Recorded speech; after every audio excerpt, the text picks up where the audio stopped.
bahagikan anak saya tak payah. Dia bawa dia orang pergi kedai ikut cukup. Kedai RM2 je cukup. Assalamualaikum. Nak kongsi rezeki sikit. Oh, nak masih banyak bang. Tu anak ah dua-dua. Itu anak. Tu tidur tu. Umur berapa tu? Setahun 6 bulan. Nama apa ni? Nak tadi ha. Dia abang. Ahmad Nazri. PKP saya bagi kerja. Lepas tu saya 2 tahun saya tak buat apa. Sebab anak saya 3 asma. Masuk yang kecil ni. Masuk yang kecil. Oh. Mungkin dia tak sihat elok lagi lah. Oh, setakat ni okey tak berniaga? Dia ada kedai RM20 sehari. So setiap kali dia balik kampung, ibu nak sekolah. Masa tu memang saya down sebab kita tak ada puangan kan. Keinginan dia sendiri yang nak. Dapat saya nampak potensi dia minat ke arah belajar ke Islam macam tu kan. Anak saya begini. Kalau dia orang tak faham runculan, kalau mak tak ada duit, tak apa, ibu masak dia apa pun kami akan makan. Dia orang tak memilih. Kalau ada lebih, dah keluar. Kalau ibu tak ada lebih, dia tak tahu rumah. Nak bahagikan anak saya tak payah. Saya bawa dia orang pergi kedai ikut cukup. Kedai RM2 tu cukup.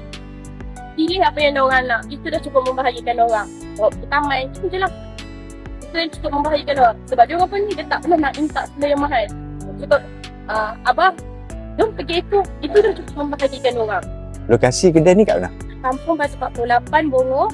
Kalau dari Pekan Baling sebelum Maktam Mahmud. Kau jual apa je? Kuah caramel, ada dade, lepas tu adalah kokoja yang bajet, ada kuih-kuih, ada laksa, bihun sup yang bersih bajet. So, air botol, air balang, kerepek pisang. Untuk vendor main letak boleh. Sebab kami kata kami takkan ambil keuntungan yang tinggi. Ikutlah dia orang nak bagi kami berapa. Kerupuk ni semua vendor. Kami cuma air balang, yang lain semua vendor. Pondok belakang tu siapa buat? Suami buat sendiri untuk Ya, abang buat apa?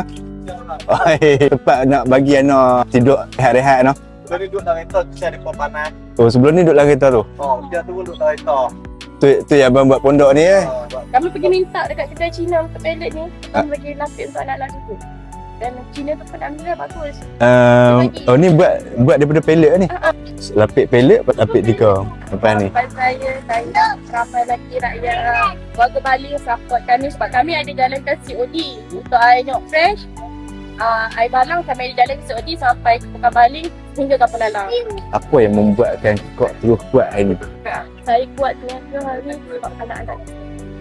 Saya nak bangun balik daripada kami susah. Daripada kami tak ada apa kosong, saya nak bangun balik. Saya doakan kau terus semangat untuk besarkan anak-anak semua ni.